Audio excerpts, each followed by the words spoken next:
yi salaamaaleykum ñu ngi leen di nuyu bu baax a baax di leen jaajëfal di am mbégte bu baax ci taamu bi ngeen taamu di ànd ak seen site internet mouridetv.net ñoo mbégte bu baax ñëw ak yéen ci seen émission Nay Leer tey nag mbokk yi Nay Leer dafa seet si koo xam ne Sénégalais yu bëree bëri xam nañu ko rawatina ñu koy dégg ci rajo yi ak ci télé yi muy Adjaratou Soda Dieng Touba Darou Khoudoss. Adja Soda maa ngi lay nuyu. di sant sama ñaari waajur di ñaanal xalif général des Mourides mu yàgg fi lool te wér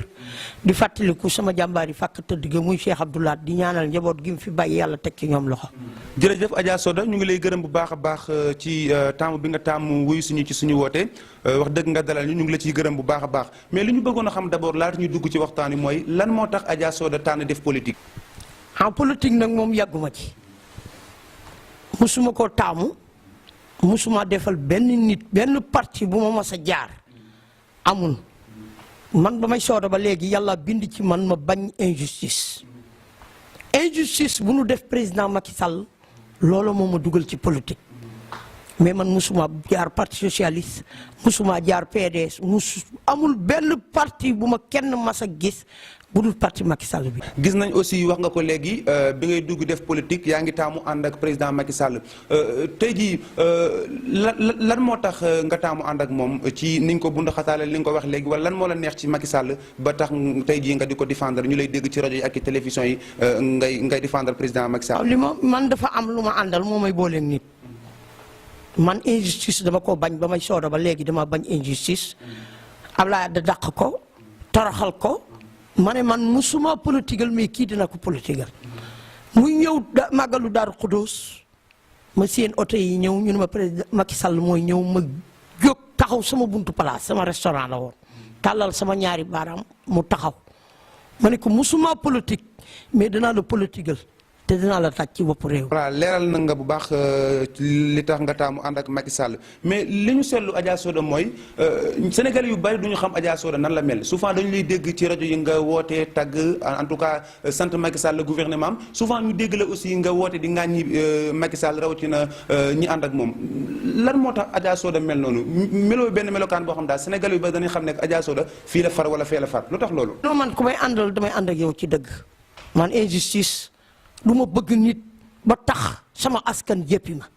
ndax lii nga xam ne nii moom laay wax ci rajo yi ñi nga xam ne bokkuma ak ñoom jëmukaay ñoo ma gën a bëgg ci ñi ma bokkal jëmukaay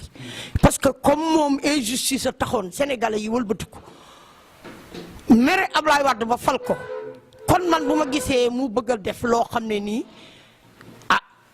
mën na koo jural loo xam ne nii du doon lu baax kon man loola dama koy lànk man mu bëgg Macky Sall du tax mooy wax loo xam ne nii dañ ma ci jéppi askan wi di ma ci jéppi kooku man duma ko defal kenn sama fulla ak sama fayda ak sama dëggu duma ko donn ci sama waajuru góor man fa ma bokk ku ñàkk fayda bokku fa kuy lobby bokku fa koo xam ne nii li muy wax du ko wax te yàlla tax bokku ca man li may wax dama koy wax te yàlla tax bëgg naa Macky Sall lool bokk ci ñi xeex ba teg ko ci réew mi mais gu ma gisee muy bëgg a def loo xam ne nii lii du jëm fu baax loola damay taxaw ci rajo bi lànk ne loolu ànd ma ci. dellusiwaat léegi ci parti bi nga bokk muy APR ak tolluwaay li jamono ji waaye laata loolu ñu waxtaan li nga xam ne ni Adja Soda bokk na ci li gën a marqué actualité bi moom mooy xale yu ñuy faat ci réew mi saa yu nekk ñu ngi dégg ñu leen di rey wu jéggi dayoo lool ñii ñuy dagg seen ay cër ñu dégg Adja Soda depuis boobu amee ba léegi nga ciy wax di ko naqarlu ñu bari également joxoon ci baaraamu tuuma ne politiciens yi ñoom ñooy def lu ni mel ndax yow da ngay ànd ci loolu. waaw politiciens yi moom ci lan mais parents yi am nañ ci part de responsabilité fi may commencé léegi képp bi ngi ma ànd ak yéen sama place di ñëw sama kër gis ngeen xale bu tuuti toll matul sax xanaa 2 ans. dem di jéggi tëli ba man maa yuuxu ay jigéen yu doon ñëw ne leen téye leen xale boobu te kooku yaayam a nga tëdd di nelaw dàq ko ne ko demal kon xam nga ne parents yi am nañ ci part de responsabilité politiciens yi am nañ ci part de responsabilité ñi nga xam ne dañuy sacrifice ngir bëgg alal ñooñu itam am nañ ci part de responsabilité mais parents yi ñoom dama leen di toujours damay wax ne parents yi ñu ci bëri dañoo abandonné seen i njaboot te abandonné njaboot baaxul. mën naa nekk pouvoir mën naa nekk kujje ki bëgg a toog lu ne mën na koo def pour toog ki toog te bëgg fay jógee lu ne mën na koo def pour bañ a fay jóge waaw. ban solution ngay propose ci loolu. li may def dalali àddina ak nguur jëru di sacrifice ay xale te kenn ku ne dana la tëral ci bàmmeel tari la ñeent fukki xuloo ak benn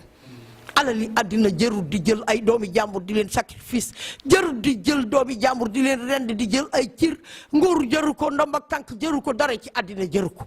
loolu daal ñi koy def maa ngi leen di ñaan ne leen nanu ko arrêté ndax Fallou Diop mii ñu ko def ci Tëngéej maa ngi maamam ay xarit benn bakkan lan ñoo goneendoo ñoo màggandoo suñu papa yi ñoo àndandoo ba xëy génn àddina kon ci njaboot sama famille la dal. maa ngi ñaan ñi koy def bu dee alal la tax ñu di ko def wala ndomb ak tànk daray àddina jaru ko nan ko arrêté te xam ne dana lalu seen ndeyjoor. mbokk yi may fàttali ba léegi yéen a ngi ànd ak seen site internet mouridetv.net ci seen émission bii di Nay Leer ñu wax ko léegi ñu am mbégte tey di dalal Adja Soda Dieng nekk responsable ci Alliance pour la République ci diwaan gu sell gi di Touba Mbacké. Adja Soda dañu waxtaan leneen loo xam ne bokk na ci li gën a fës ci actualité bi moom mooy wàllum parrainage bi gis nañu nekk loi bi jàll na bëgg Demba Ndiaye ci assemblée nationale mais jàll ci waxtu woo xam ne réew mi dafa naroon a tàkk ndax ay manifestation fu ne ci biir réew mi ba ci sax bitim réew ndax sénégalais yi ne bëgguñu parrainage bi ndax Macky Sall daf ko imposé ngir bëgg a faagaagal ñenn ñi ci wàllum politique nga gis taxawaay bi nga xam ne également ku jëg politique gi def na ko ci farandoo Macky Sall bi nga doon ban jàngat ngay def ci parrainage bi ak jàll gi foofu ci assemblée nationale ak li fi xew lépp. man parrainage bi d'accord naa ci parce que ku jóg ne damay yor parti politique looloo war a jeex Sénégal soo demee doo am dara ñi fi demoon am na ci xaat bi ñoo xam ne benn député sax amuñu ko nga ñàkk te alal ju dul jeex ay milliards yu dul jeex. parrainage bi moom d'accord naa ci dama ban ne càpp laa ne leen d'accord naa ci te nag lanu yaakaaroon ne day am 23 juin loolu du ñu am sénégalais yi dootuñu génn ci lu ñàkk fulla wala ñàkk fayda dama ni parrainage bi am na ci ñoo xam ne nii ku jóg rek ne dama yor sama mouvement dama yor sama parti politique ñu cër la looloo war a jeex réew mi dañ ko war a teg ci yoon sénégalais yi pour ñu gis ci seen bopp mais politiciens yi pour seen intérêt personnel moo tax ñuy jóg du politique booy opposé da ngay dem ca àll ba. sénégalais yu bari ñu ngi naan que Macky Sall dafa war a jiital ay waxtaan ci parrainage bi laa dama koy jëmal ci assemblée nationale. waaw loolu tam ba tey d'accord naa ci daa waroon a jiital waxtaan mais da leen woo ñu ne demuñu. yow loolu dégg nga opposant bi bu nu bëggee réew mi bu nu leen wooyee dem leen toog parce que Macky Sall mënu leen a imposer lu leen neexut ay moromam lan yàlla dogal mu jiitu leen ci président de la république mais surtout leenum njàng te magu leen nanu dem wuy ci pour intérêt Sénégal mais toog Dakar ala kulli alin bis mu ne ñi ngi mars toujours yàq alali jàmbur ñi war a jaay du ñu jaay ñi war a liggéey du ñu liggéey loolu moom d'accorduma ci opposant d'accord naa mu am réew day am opposant mais moom fit ba mu amoon ba jàkkaarloog Abdoulaye ba yàlla jox ko réew mi ñoom ay ndaw la nan amu fitu jàkkaarloog moom ba yàlla jox leen réew mi wala luy xew-xew mais lii ñu bëgg a opposé ne Dakar génnuñu beneen dëkk seetiwun baykat yi seetiwun àll bi ñi amul ndox amuñu courant te ñi opposant bi ma fi gis nag ñan la parti démocratique 12 ans de pouvoir ñoom lu dal sénégalais yi tey ñuy souffrir PDS ñoo leen ko teg pël tegu leen ko naar tegu leen ko parti démocratique moo leen teg coono bii sénégalais yi dund ñoo leen ko teg keneen tegu leen ko. Adja Soda ñu des ba léegi ci parrainage bi gis nañu ne que wax naa ko léegi loi bi jàll na ci assemblée nationale wax nga léegi ne sénégalais yi génn nañu mais nag 19 avril bi passé li ñu gis mooy vraiment sénégalais yi génn nañu ci mbedd mi mais liñ ci ñaawlu bokk wala sénégalais yu bari di ko ñaawlu mooy lan moo tax Macky Sall nekkul démocrate maanaam du bàyyi askan wi souvent bu ñu amee lu leen naqari ñu wàcc mbedd mi naqarlu ko ceerlu gi mooy depuis mu toogee ci nguur gi ba léegi lu ci bëree bëri dafay xañ nit ñi ñu manifesté wu ci mbedd mi naka nga jàngatee 19 avril beeg ni mu xañee en tout cas ku jigi aaye leen ñu wàcc mbedd Ndakaar yi ngir naqaru loi bi di parrainage est-ce que loolu nekkul affaire jaay doole. loolu moom dama koy wax toujours bu ma di ku may déglu rajo da ngay dégg ma naan réew day am opposant parce que nag moom dañ koo bàyyi woon mu opposé ba yàlla jox ko réew mi fu mu jaar Ablaye Wade di ko xeeb kon man d'accord naa ci opposant te bu ñu demandé mars nañ leen jox ñu mars mais ñoom marche ñu pour ceeb dafa seer marche ñu pour dëwlin marche ñu pour gaz marche ñu pour dara danoo ñàkk njuur gi bëgg a taal réew mi te loolu kenn du leen bàyyi ñuy taal réew mi yor na réew mi fukki at ak ñaar lu yàqu ci réew mi wax naa la ne ñoom ñoo ko fi yàq ñoom dañuy sonal seen bopp mais nguur moom dootu jotaat xaw ma ku ni man damay wax tout sauf PDS man réew mi ku ko yor d'accord naa suuf parti démocratique Sénégal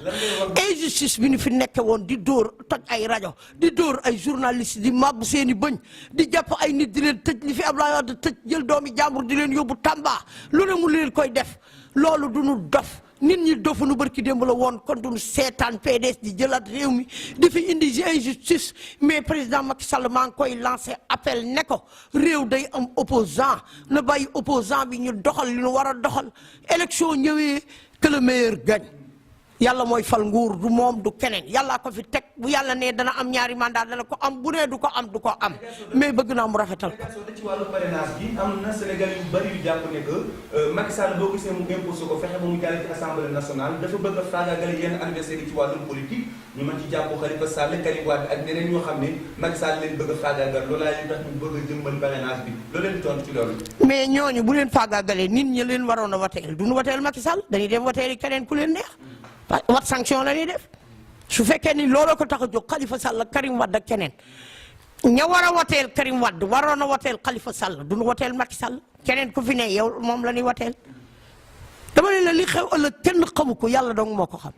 waaw waaw. léegi leneen loo xam ne aussi war nañ ko waxtaane moom mooy que Macky Sall bi muy ñëw ci bopp nguur gi dafa amoon ay digge yu mu diggoon Sénégalais yi ba tax ñu wóolu ko fal ko mu nekk président de la République ñu gis bëkk Demba Ndiaye am ay télé yoo xam ni sax teg nañ ay débat yoo xam ne ñu mën jàpp Walfadjri ak yeneen télé yoo xam ne génn nañu waxi Macky Sall ci jamonoy élection yi rawatina 23 juillet ak wàccaay gi nga xam ne bis la woon boo xam ne Sénégal ñu bëri doon nañ jàpp ne dana tàkk ay manifestation ay bataille jamono ji moo xam ne moo nekk président de la République nag nga gisee kàddu yu Macky Sall yi nga xam ne nii kàddu yu démbam ak kàddu yu teyam ñu bari dañu jàpp ne que dafa wute wala yow gisoo loolu. rajo yeeg télé yi moom am na ci ñoo xam ne moom bëgguñu jàmm Sénégal loolu lu ñuy dox suba suñu xëyee ñu ngi bëgg réew mi tàkk waaye borom day ji liggéey boo ko yéenee fan day faari jileem lay reer dama ne Macky Sall nag bu caaxaan demee dëgg des gisuma ko fi mu def du jar Sénégalais yi 23 juin Ablaye Wade dafa bëggoon a imposer nit ñi doomam ne damay am 3e mandat Macky Sall mii bu defoon loolu Sénégalais yi génn ne dama leen di imposer sama doom ji nga xam ne ba may opposé gisuma ko sama doom ji nga xam ne nii ba may xeex pour jot Sénégal ma nga France tëdd doomi jàmbur laa àndaloon ñu di leen dóor di leen damm di leen tëj booba sama doom jooju gisuñu ko woon mais tey maa ngi ci nguur sama doom laay jël teg ko imposer ko Sénégalais yi lànk loolu bu Macky Sall jógoon bëgg a imposer nit ñi Khalifa Aliou Sall bu boobaa nit ñi danay bañ xam nga parrainage bi ñoom opposant bi nee nañ la danoo ragal xam nga yow ca assemblée la nekk ci ñoom lan doon wax ci rajo yi nee naa leen opposé wun danoo yem Dakar rek di wax la nekk ci ñoom la nekk ci ñoom est-ce que tamit maire Soda am majorité assemblée nationale rek tekkiwul la neex ngay def loi boo bëgg mu jàll sans ngay xool ndax am na intérêt ñeent Sénégalais yëpp nii man de bu ma nekkoon assemblée loi yoo xam ne neexuma bu ko Macky Sall bëggee watee damay lànk non parce que Moustapha Cissé Lo Abdoulaye Wade da ko defoon député 2007 mais ba mu bëggee def lu ko neexul dafa lànk ne kon loolu duma ci d'accord ba moo tax ñu dàq ko man de bu yàlla defoon ma nekk assemblée bu Macky Sall bëggee wote lu ma neexul dama ko naan lii duma ko wote damay lànk ba tëdd ca naaj wa mais Macky Sall wotee gu fa lenn loo xam ne day taalum réew dama ni ñoom bu fekkee ne dañ ne woon parrainage bi du am dana waroon a tëkku ba dëgër dem assemblée. mais danañ assemblée. waaw lu tax xeexuñu dana waroon a xeex wax ja jeex bul xeexoon non bul xeexoon wate du fa am. dama ne danoo jóg ànd ak Moustapha Niass ña doon wax ña ca ëpp wax ñoom Moustapha Niass ñoo bokk añ. génn dem seen yoon ñu wote parrainage. ci dellusiwaat mais ba léegi Adja Soda dañuy des ci assemblée nationale ak la fay xew ñu gis ne que wax naa ko léegi président Macky Sall moom moo fa am majorité foofu ci assemblée nationale mais ñu gis ne que assemblée nationale ba barki Demba Ndiaye bi ñuy wote loi bi député yi fa waroon a nekk député du peuple layal askan wi defuñu ko député yi ñu gis mooy député yu xeex ak xiiroo ko ŋaayoo dem sax bay dóorante ay kurpeñ naka nga jàngate assemblée nationale bi rawatina seen waa majorité muy Benno Bokk Yaakaar yenn saa yi ñaawte bi ñu gis ñu koy def dem bay xeex di yëkkantante ay loxo est-ce que loolu lu rafet la ci république bi. non Benno Bokk Yaakaar moom du ñoom ñoo fay saaga. boo waxee ku saaga assemblée ak indiscipliné wax ko député Mbàkke yi doli yii. comporte dama ne ñoo koy def Moustapha Diop PDS la bokk defu ko soxna su borom dër bi déggoo ko mu def benn acte violence Fatma Diop defu ko Ndeye Mbaye defu ko ma ba Cheikh Abdou Bara Doli ak Cheikh Mbacke Bara Doli ñoo fa indiscipliné. mais ñoo fay indi bruit ñoo fay non. mais majorité bi am na fi député yoo non dama ne député bii dëkk nekk Italie ak Mame Diarra Fall femme mii ak action ba mu doon def gis nga jigéen da nga yiw ay jigéen gisoo Woré Sarr def ko gisoo keneen def ko mais cëpp yi dal di lakk ay italien di jaay yoo xam ne xam nga lu jigéen lan la mën a jaay nit ñi gis ko ab yar ak yiw comportement yiw mais loo jaay wàcc nga ko jigéen ñu baax ñaa ngi Sénégal demuñu Italie demuñu Espagne ñi ngi ci biir Sénégal tabax seeni kër ba mu jekk di faj bu muy gàccee mais te da koo ànd ak yar gis nga fii lu fi waay jaay garis lu fi ganaar yor ba di ko tiitaroo xaban yore na ku ko ëpp te teewul daa daag romb ko mën ngaa kaas sa doléance ci yiw Woré Sarr day taxaw kaas doléance am Aïssata Tall Sall day taxaw kaas doléance am jigéen ñu am di ñu tëlan am ma ne Mame Diarra Fam kenn àndut ak moom waaye dama ne dafa fës na ca mais mënoon na caa fës ci yiw yami jaay daa taxawul dama ni la garis gu fi ganaar yor ba di ko tiitaroo xaboon yore ne gu ko ëpp daa daagu romb ko Mame Diarra Fam munu fee jaay lenn nu gisut ay moroom a ngi fi génn ñu Sénégal demuñu Italie demuñu Espagne ña nga defar seeni kër ba mu jekk di liggéey di faj seen soxla député da ngay taxaw pour askan wi mais am na acte de présence yoo xam ne boo ko defee assemblée ñu jéppi la moom député Balla Dori di tiim ay ministre di leen saaga ak xas comportement yooyu xam nga ne ku laal ci Serigne Touba te nga ne bokk nga ci Serigne Touba war ngaa jombale loolu sa bopp. mais moom li wax. waaw ministre boo xam ne day jalgati yoon di caxa-caxa. waaye dama ne Cheikh Mbacke Bara Doli moo wàccee kaamir alxuraan dafa foor moom lu dal Ablaye Wade moo ko teg moom njabootam. fii la ñëw ci dégg Dakar gi ànd ak yeneen mara ñuy wàcce kaamir pour Ablaye Wade daanu alxuraan yaa ma gën a xam ne dafa fort mbugal googu moo topp Ablaye Wade poste député boobu ñu moo ko jox mérito ko joxoon ko Assane Mbacké ko gën moom loolu dal Ablaye Wade ak njabootam moo ko teg dara la ko liggéeyalul te dama leen di ñaan ñoom seen comportement ñu changé ko parce que bu ñu ko changé wul billahi wallahi taala danañ dégg loo xam ne nii bu assemblée xam nga lu leen may sens Soda Dieng nekkul assemblée. du ñàkk bis dana nekk assemblée nationale mais Adja Soda laata ñu jeexal ci parrainage bi ñu des ci ba léegi wax li nga xam ne ni moom la Sénégalais yu bari en tout cas di bàyyi xel moom mooy Moustapha Niasse ak taxawaayam ci assemblée nationale rawatina bi ñuy wote parrainage bi ñu bari gis ñaari Moustapha Niasse comme ni ma ko waxoon léegi président Sall mooy que ne Moustapha Niasse bi ñuy gisoon 23 juin mu yor ay xeer en tout cas di jàmmarloog police bi Moustapha Niasse moom mu ñëw tey sensé carrément discours est-ce que loolu bu yàggee finalement Sénégalais sax duñu leen jéppi. xam nga Moustapha Niasse ba muy yor xeer da doon opposé mais tey yàllaa ko jox cër boo xam ne nii. mais lan nga opposé tey. yàllaa ko jox cër boo xam ne nii non parrainage bi ban ko Sénégalais yàggee dëmbale dëpp nag nguur Abdoulaye Wade ba nëgë ni ñu naan parti yi dinoo bëri Sénégal. Moustapha Niasse tiim nañ ko ay moroomi doomam tiim nañ ko di ko saaga di ko xas lu leen neex wax nañ ko mais wuyuwu leen keroog dafa boole la ko neex ak la ko naqari wuyuwu leen parce que am na foo xam ne boo fa tollee waroo tontanteeg ay gone waroo defanteeg ay gone parrainage bi sénégalais yee ko demandé li tax Dakar sénégalais yi mais dama ne parti politiciens yi rek ñoo génn ak seen i nit keneen génn fa 23 bu doon wote leneen dama ni bu Macky Sall am na lu mu doon wote assemblée barke Serigne Abdoulaye sénégalais yee génn may njëkk a jiitu mais parrainage bi ñëpp a ci d'accord politicien bu jóg ne nan ma cër ku jóg ne nan ma cër te defoo ko pour intérêt sénégalais yi béykat yaa ngi nii am seen problème doo dégg opposant bi wax ko dëkk àll yi soxla ndox dama ne. waaw mais li ñu seetlu mooy dafa am sax ñoo xam ne ci farandooy Macky Sall yi lañ bokk ci biir parti APR lañ bokk wala soit ñu nekk Benno Bokk Yaakaar ñu mën ci tudd ku mel ni Abdoulaye Badji ak ñeneen ñoo xam ne ay kàngam lañ ci Benno Bokk Yaakaar ñu wax ne sax ñoom ànduñu ci parrainage bi kon gis nañ ne parrainage bi am na sax farandooy Macky Sall yoo xam ne ànduñu ci yow Adja Soda ni nga nekk Sénégal yu bari vraiment li wax ko tey moom mooy que Adja Soda Dieng dafa dëggu moom lépp lu mu yëg da koy wax est-ce que réellement parrainage bi ni mu gën a fit na ci Sénégal est-ce que jàppoo ne war nañ ko tegal ni ba jëmbi jamono ñu war ci waxtaan diggante jigéen ma ne am na parti politique yoo xam ne dañuy sonal sénégalais yi man parrainage bi ñoo wax xëy na loolu lañ gis d'accord naa ci parti yee bëri parti politique yi moo bëri te buñ ko doon def pour intérêt Sénégal d'accord naa ko defuñu ko pour intérêt Sénégal xam nga loolu ko def pour seen intérêt personnel xam nga li war a jeex Sénégal politiciens yi utiliser bii ñuy utiliser sénégalais yi looloo war a jeex pouvoir beeg ku dégg ñoom ñëpp lay wax dama ne non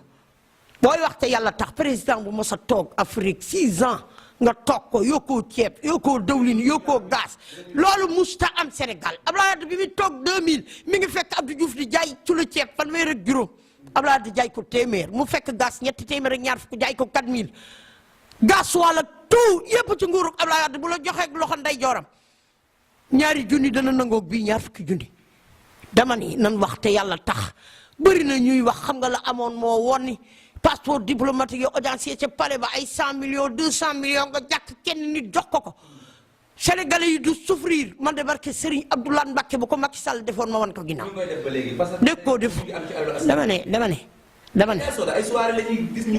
ne ministère yooyu koy xoolal ministère yooyu dama leen di xas. man d'accorduma ci ministre dem di baatale ca grand théâtre ministre dafa war a dem goxam ba mu dëkk région ba nga dëkk di fa liggéey yaa ngi may dégg di fa defar ay tëli di fa defar ay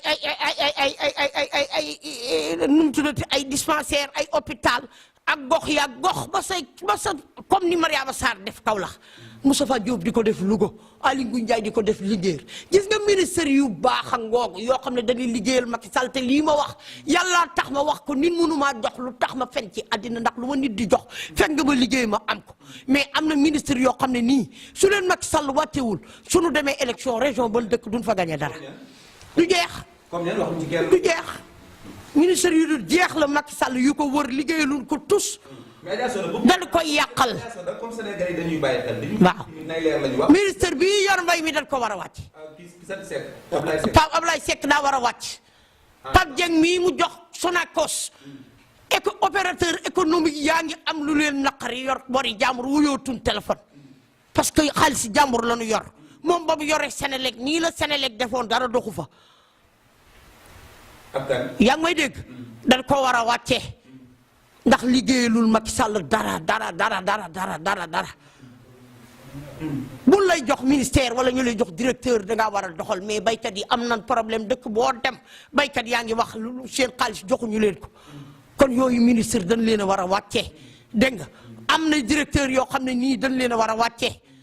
na def remaniement sëñ Mbaye Thiam mi yor njàng mi man maa ko demandé na ko quitté parce que munoo yor am njàng 6 ans coow li mel ne lu ma la mun ta wax na ko wàcce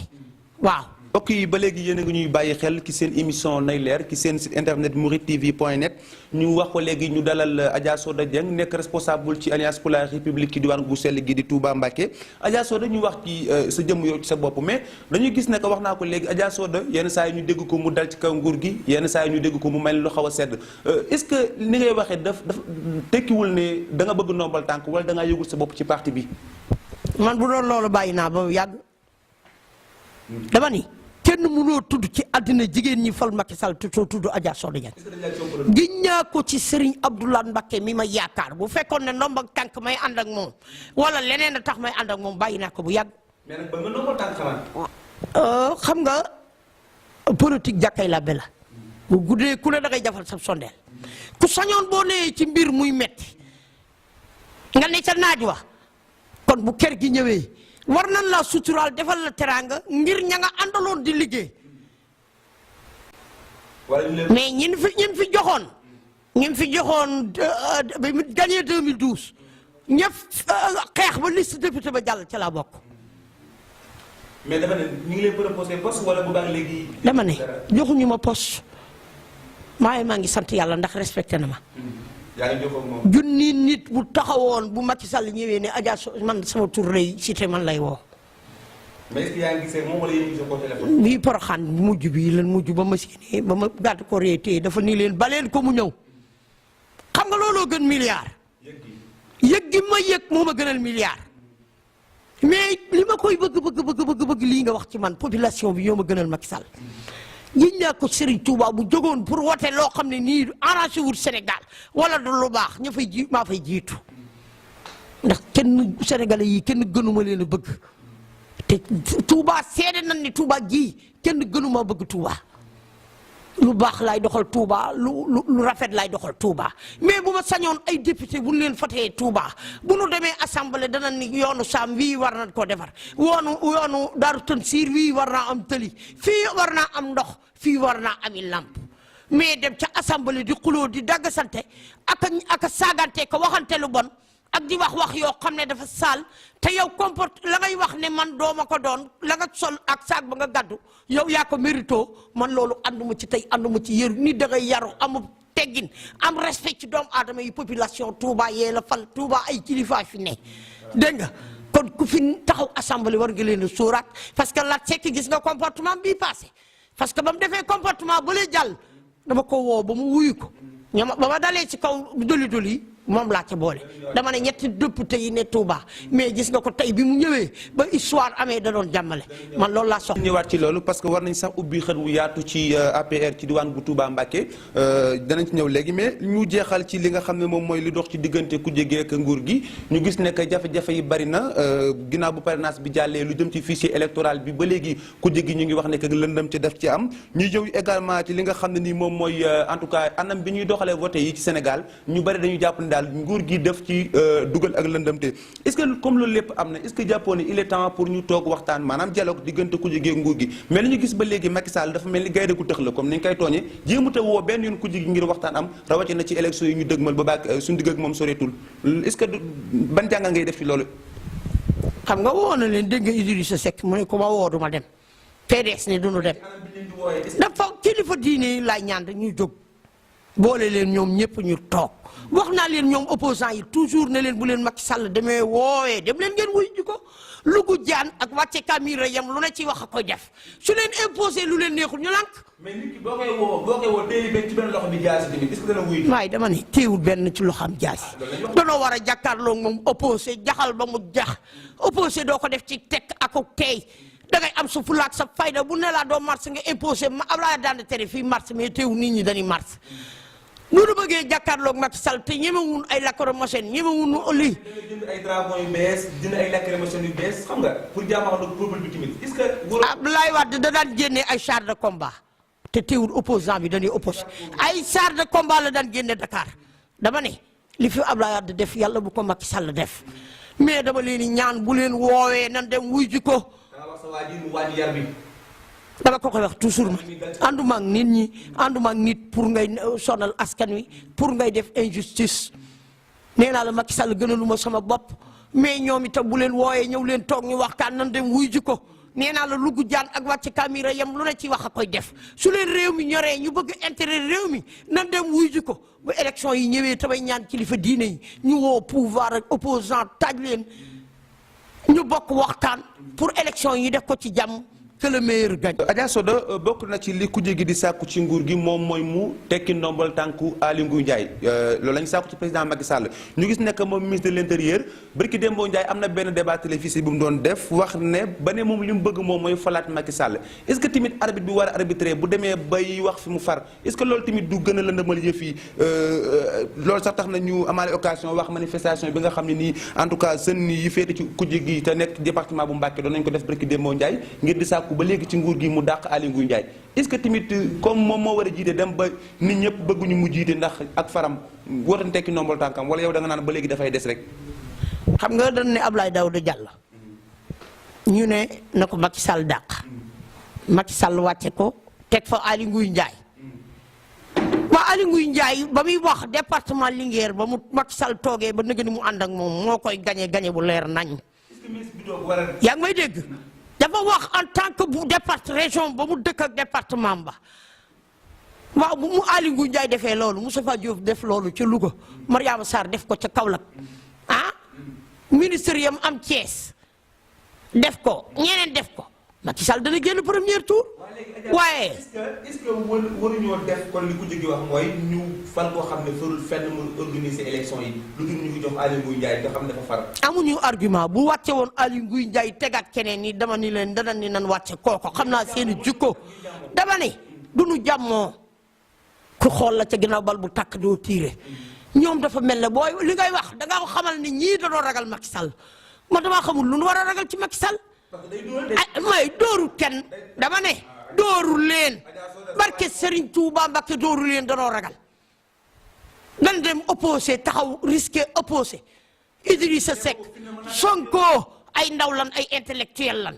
dégg nga mais PDS gii ñu topp ñu di leen dugal ci gedd leen lii gedd leen laa seeni mbir dara wóoru ca gis nga PDS googu mën ngaa xëy suba dégg leen ñu ne ñoo ngi Macky Sall benn la nan dem opposé ji wam ca askan wa li askan wi jooy ñu wax leen ko mais toog Dakar midi et matin et soir ànd ak Mamadou Diop Decroix sama nijaay ji nga xam ne nii moom ah parti yóbbaale ma la yore loolu doxalutum am réew nanu opposé Pape Diop loolu yi muy wax naan Macky Sall bu fi jógee danaa audit nangam moom moomu leen war a audit xaalis bi mu ko yore xaalis bu mu yore moog Cheikh Abdou Bara Dolly ñoom dañoo war a leeral ni bii xaalis fu ko jëlee xaalis bi ñu yore moog Cheikh Abdou nanu wax xaalis boobu fu ko Pape Diop jëlee. Pape Diop maire Dakar président assemblée Sénat alal Sénégal yëpp a ngeeg Pape Diop. président assemblée nationale premier ministre président de la république. ba muy opposé yoru ñaari dërëm dañ ko doon financé dama ne Macky Sall li ma wax lu ma leer la ba muy opposé dama ne lii may wax yàlla tax ma wax ko ba muy opposé yorutoon ñaari dërëm daw dox kenn ñaari dërëm Moustapha Lo mii moo daan lijjanti xam nga man ñaa ngi dégg sax ñu naan Moustapha Lo nan ko dàq ak nan dàq Moustapha Lo dàq war na ko suur bu ko kenn ne dàqal Moustapha Lo la muy gën a rëcc ci addinaam ci lay bokk Moustapha Lo la ko téye ak fukki loxaam ak juróom-ñett Macky Sall sàccut ñi ma wutoon a sàcc amutoon a fitu sàcc ña amoon fitu sàcc ñi ngi yor seeni kaaw ci Touba ji def ci seen xaalis ma dikkee ñaag ñoom ñëpp a yor xaalis Omar Sarr ñoom ñëpp xaalis bu weex tal la ñu yore Mamadou Diop de Coura moom la yore ñoom Alaaji Amadou Sall mi ñoom ñëpp a ko yore xaalis bu weex tal Macky Sall dañ ko Macky Sall kaas injustice Taïwan ya da ko teg assemblée Aïda Mbodj nee na jox na solo wàll ñoom ñëpp def ñoom Aïda Mbodj ñoom ñii ñëpp ñi nga ne muut alal ju dul jeex yaa ngi dañ jongu mi ngi yor xaalis bu weex tal moo toog TFM ñu invité ko mu ni man li ma Abdoulaye Wade jox doy na ma sëkk dama ne kenn seetalu ko ma ne la xamul lu tax man d'accorduma ci setal ga dama ni li xew ci réew mi xam nañ ko dama ni ay da jongo ngeeg alali réew mi Sénégal ñoo demandé woon audit Karim Wade ñu jox ko juróom benn ministère mu boof ci alali réew mi ma nga teg Qatar mais mi ngi financé fii fépp mooy financé looloo war a jeex Sénégal ñi jël alali réew mi xam nañ leen mais damay ñaan président Macky Sall suñ ko nee dàqal Moustapha Lo bu ko dàqee la muy gën a rëcc ci àddinaam ci lay bokk. yaa ñu dugal ñu dem ci li nga xam ne moom mooy nag CREI yi ak rapport bi mu génne woon nga xam ne tuddoon nañ ci ñu bëree bëri ñu mën ci jàpp ñu nga lim ñu ci bëree bëri en tout cas CREI yi tuddoon na seen tur ngeen ñu leeral mais ñu gis ne que dafa mel ni nguuru Sénégal dafay duma doom làq doom maanaam ñu bëri ci ñoo xam ne CREI yi tuddoon na seen tur ngeen ñu leeral alalu Sénégal yi fan lañ ko dugal ñaar rek lañ ci mën a jàppagun Karim Wade daanaka ndax Khalifa Sall sax ci affaire caisse d'avance mairie bu Ndakaaru la nag nga gisee ñooñu ñu tudd ku ci mel ni Ndiaye tey jii Ousmane Ngom ak ñeneen ñoo xam ne nii yoroon nañ fi poste ndombal tànk ci nguuru Sénégal tey ñu ngi ci côté njiitum réew mi mu làq leen est-ce que sa waa ji du def li ñu naan duma doom làq doom wala mu bëgg a faagagal ñeneen ñi tax mu tumaal leen wàllum càcc ak lu ni mel. xam nga man Karim Wade wax naa ne leen buy affaire sore nee naa leen man mënuma d'accord nga cité ñaar fukki nit ak juróom. jàpp ci rek kenn mais kenn kooku ñu jàpp lu nu ko jiiñ bi muy ñëw fii opposé bàyyam di opposé kenn gisu ko woon bi muy ñëw BM papaam la doon war ñu daw tuuti mu jënd jet privé dama ni Karim Wade dañ koo jiiñ golo mu ñaay tool bi Khalifa Sall nag moom la ma waxoon démb wax ko bërki démb wax ko bërkati démb moom laay wax fii devant tout le monde kenn jàppewu ko pour dafa lekk xalali kenn man lan ko tuumaal ànduma ca yàgg nga dégg ma kaasal Khalifa xaw ma Khalifa Sall musuma koo gis musuma koo dégg mais man li may ñaan Pakistan Macky Sall mu bàyyi Khalifa Sall mu dem yoonam ña ko jàppale 2012 ca la bokk ba mu falo bu fanam guddee dana yor réew mi lii maa la ko wax fii su fanam guddee mu am wér Khalifa dana ma sa nekk président lii Adja Soda Dieng la ko wax te lii ma wax dama koo gis barke Serigne Abdoulaye Mbacké maa nii la bu fanam guddee mu wér kenn mënu koo tee nekk président Khalifa Sall man sama war a ba ko gis ba ma koy gis booba Macky Sall amul 2 ans